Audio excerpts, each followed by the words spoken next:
हम स्टडी कर रहे हैं क्लास 10th में ह्यूमन रेस्पिरेटरी सिस्टम को। इससे पहले की वीडियोस में हम रेस्पिरेशन को अच्छी तरीके से पढ़ चुके हैं। इन शॉर्ट, रेस्पिरेशन एक ऐसा प्रोसेस है जिसमें ऑक्सीजन हमारे सेल में पहुंचती है और सेल में मौजूद ग्लूकोज के साथ रिएक्ट करती है, जिससे हमारी बॉडी को एनर्जी मिलती है और साथ में CO2 और H2 वेस्ट प्रोडक्ट के रूप में बाहर निकलते हैं। आज हमें पढ़ना है ह्यूमन रेस्पिरेटरी सिस्टम कैसे वर्क करता है। इसमें सबसे पहले एयर हमारे नोस्ट्रिल यानी नाक के दो छोटे होल होते हैं ना, नोस्ट्रिल कहते हैं, उसके थ्रू नेजल कैविटी में एंटर करती है। नेजल कैविटी में छोटे छोटे हेयर और म्यूकस होता है। म्यूकस का मतलब बलगम, जो एयर में आने वाले डस्ट पार्टिकल को हमारे लंग्स में जाने से रोकता है, ताकि क्लीन एयर ही हमारे लंग्स में जा पाए। इसके बाद एयर नेजल कैविटी के बाद फेरिंग्स में पहुंचती है। फेरिंग्स के बाद जो एयर होती है वो लैरिंग्स में पहुंचती है। फेरिंग्स क्या होता है? फेरिंग्स एक ऐसा कॉमन पार्ट है जो हम खाना खाएंगे और जो हम सांस लेंगे वो यहाँ तक के कॉमन होता है। यानी कि जो हमने हवा ली और जो हमने खाना खाया वो दोनों पहले फेरिंग्स में ही पहुँचते हैं। यानी कि फेरिंग्स के बाद ही डिसाइड होगा कि खाना और एयर जो है हमारी कहाँ जाएगी, क्योंकि दोनों के लिए अलग अलग पाइप होते हैं हमारी बॉडी में। जो हम खाना खाएंगे उसके लिए हमारे बॉडी में ईसोफेगस होता है, जैसे कि हम पहले की वीडियो में पढ़ चुके हैं ह्यूमन डाइजेस्टिव सिस्टम में। जबकि जो एयर होती है उसके लिए अलग पाइप होता है, जिसे ट्रैकिया कहते हैं। तो एयर सबसे पहले फेरिंग्स में पहुंचती है और फेरिंग्स क्या होता है उसको देखते हैं। और जो फेरिंग्स होता है part between throat and mouth, tube like structure. यानी जो फेरिंग्स होता है वो थ्रोट और माउथ के बीच का पार्ट होता है और ये ट्यूब लाइक स्ट्रक्चर होता है। यानी कि क्या हम खाना खाएं चाहे हम एयर लें, सबसे पहले फेरिंग्स तक तो पहुंचती है। फेरिंग्स के बाद डिसाइड होगा कि वो फूड पाइप में जाएगा, क्या वो हमारे जो एयर पाइप लगा हुआ है उसमें जाएगा। तो यहाँ तक तो हमारा कॉमन ही है, चाहे हम खाना खाएं चाहे हम सांस लें। तो इसलिए कहते भी हैं कि खाना खाते समय हमें बात नहीं करना चाहिए। वो इसीलिए कहते हैं क्योंकि यहाँ तक कॉमन होता है कोई भी चीज़, अगर हम खाना खाएंगे तब भी और एयर लेंगे तब भी। इसके बाद फेरिंग्स के बाद जो एयर है वो पहुँचती है हमारे लैरिंग्स में। अब लैरिंग्स क्या होता है? लैरिंग्स एक वॉइस बॉक्स होता है, यानी कि जहाँ से हमारी बॉडी में जो आवाज़ निकलती है वो वॉइस बॉक्स की तरह एक वर्क करता है हमारा लैरिंग्स। और जो हमारा ट्रैकिया होता है, ये ट्रैकिया होता है, इसे हम विंड पाइप कहते हैं। यानी कि जो हवा होती है आगे एयर उसके थ्रू होती हुई हमारे लंग्स में एंटर करती है। ये ट्रैकिया आगे चलकर दो पार्ट में डिवाइड हो जाता है, एक इस तरफ एक इस तरफ। इन्हें कहते हैं ब्रोंकाई।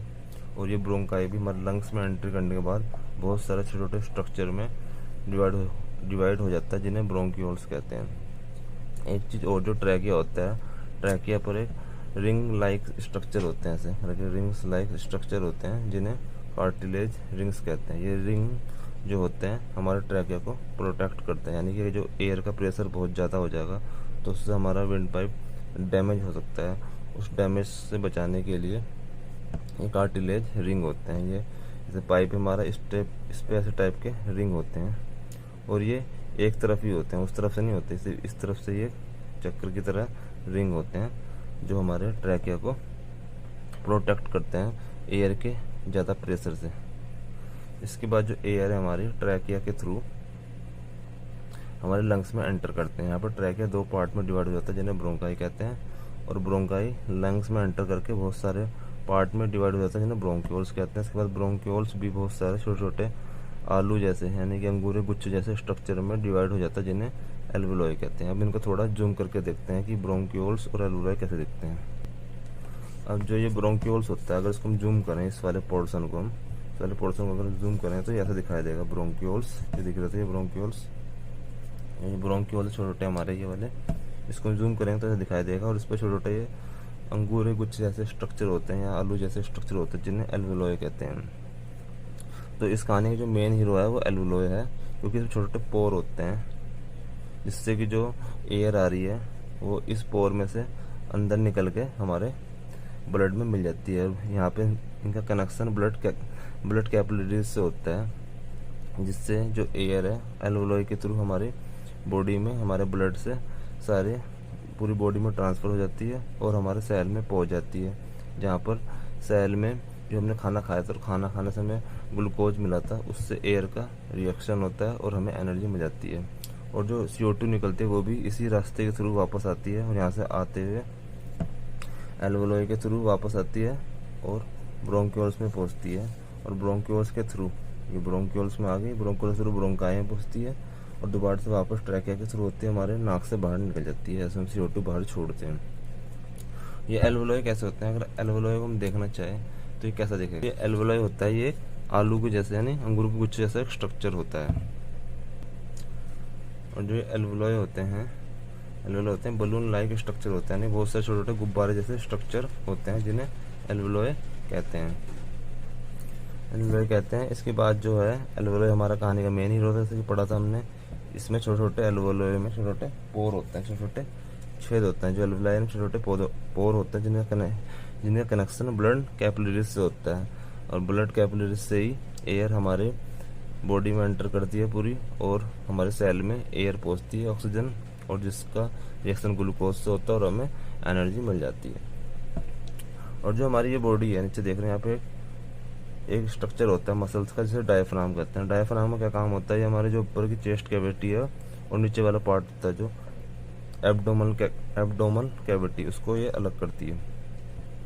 अब जो हमारी जो हमारा वाला पोर्शन होता है उसमें कौन कौन सा आता है? उसमें हमारा डाइजेस्टिव सिस्टम, स्टोमक आता है, उसको ये अलग करता है डायफ्राम। यानी जो ऊपर वाला हिस्सा है चेस्ट का और नीचे जो पेट वाला हिस्सा है स्टोमक का, इसको ये डायफ्राम अलग करता है। ये एक मसल्स होता है। ऐसे जब हम हवा अंदर लेते हैं तो ये हमारा एरिया बहुत बड़ा हो जाता है और ये अंदर की ओर सिकुड़ जाता है।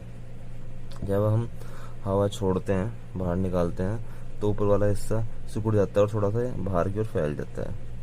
ये बार बार यही प्रोसेस करता रहता है और हमारे इसको प्रोटेक्ट भी करता है।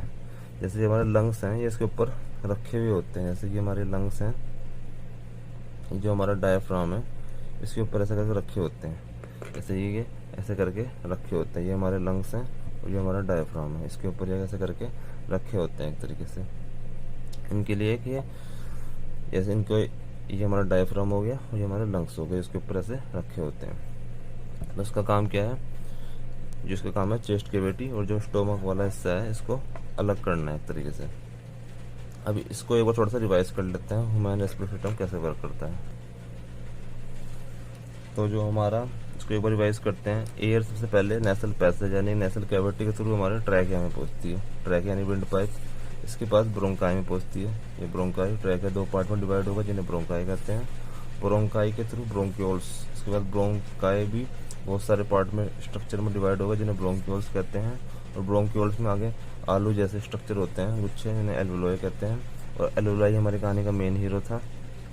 इसके बाद एयर एल्वोलाई से ब्लड कैपिलरी से पहुंचती है। ब्लड कैपिलरी ट्यूब्स होती हैं ऐसे करके, ये हमारा एल्वोलाई गुच्छे, यहाँ से एयर इसके अंदर एंटर कर जाती है।